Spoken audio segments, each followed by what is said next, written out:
A week of events are starting in South Africa to commemorate the life of the anti-apartheid leader Archbishop Desmond Tutu. He died on Sunday, aged 90. The bells of Cape Town St George's Cathedral will toll for 10 minutes a day, every day at noon until Friday.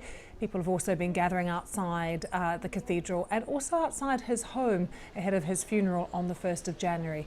Others laid wreaths and lit candles in Soweto, from where our correspondent Nomsa Maseko sent this report. Paying their last respects. People from all walks of life dropped off flowers here at Desmond Tutu's Soweto home, demonstrating what the 90-year-old stood for.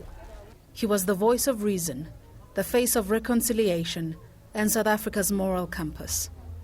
It's a dark day to us as South African because he's the light and the icon of this country. He used to be a father to us. His wife used to be a mother to us. It was Desmond Tutu, known affectionately as the Arch, who coined the phrase Rainbow Nation to describe South Africa's ethnic diversity. More than any other, sometimes when you have some problems, you just go in him and then he'll just give you a prayer, and then we go to the chapel and he will pray for us every day when we have problems. Several memorial services are expected to be held in honor of Desmond Tutu over the next few days. For people here in Soweto, they remember the Arch as a unifying figure who played a prominent role in South Africa becoming a democracy. Flowers were laid in Cape Town too, where he died at his home surrounded by family and friends. A 7-day send-off is being planned, including a lying in state and a mass to be held by the Anglican Church. Nomsa Maseko, BBC News, Soweto. Let's cross to Cape Town now. Peter Story was president of the South African Council of Churches at the time when Desmond Tutu was the General Secretary and joins us now.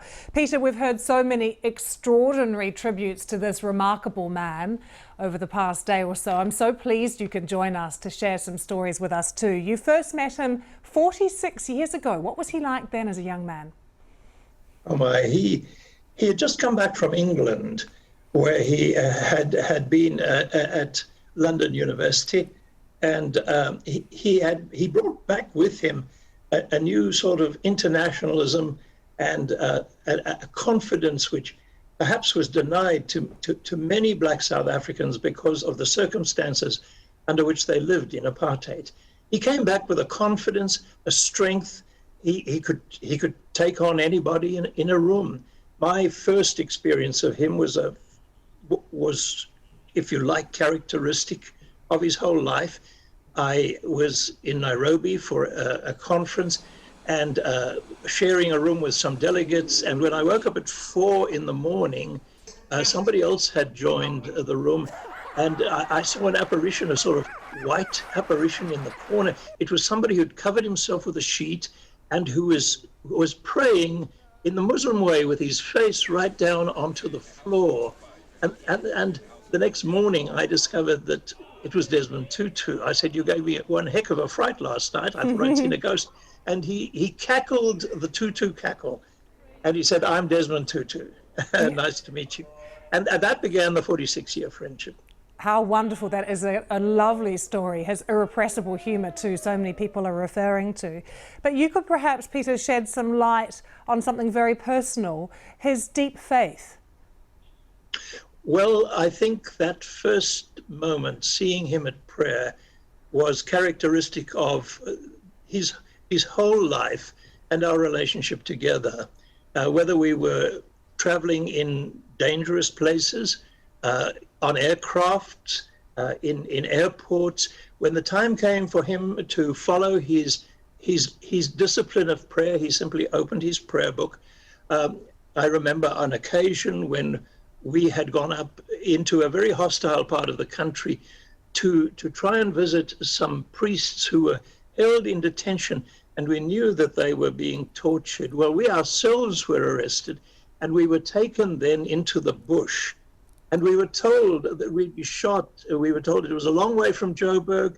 Nobody would find our bodies. Nobody worried about us here. And it was only after some very anxious moments that we were able to extricate ourselves out of that. And we then started the road down to Pretoria with him driving his old Toyota Cressida. And he said to me, Peter, we could have died there. They could have killed us like swatting a fly. And I said in a shaky voice, yes, we could have. Well, then he said, we've got to thank God. We must pray. I looked at him and saw that he had closed his eyes as he said, oh God, you are a great God. Thank you for keeping us in your care. And I grabbed the steering wheel while he talked to God and made sure death didn't have another shot at us that day. But that's Desmond. How did younger people respond to him? You know, they loved him. They loved him because he loved them. And I think especially in latter years where, frankly, as we shared together, it was clear that Desmond was deeply troubled and deeply saddened by the betrayal of the whole vision of the new liberated South Africa by venal and greedy politicians, corrupt people. I think that nearly broke his heart, but he turned his attention to young people. And I think he saw in them hope because they were not carrying the burden of bitterness from the apartheid years. They were living in a fresh new South Africa, and he believed they could begin to once more, I think, resurrect the vision which the present politicians have betrayed. He's been so passionate as well about education all these years as well. Peter, we have loved hearing your stories and your tribute as well. Thank you so much for sharing them with us and bringing him very much to life. It's so vivid, the picture you paint of him. Thank you so much.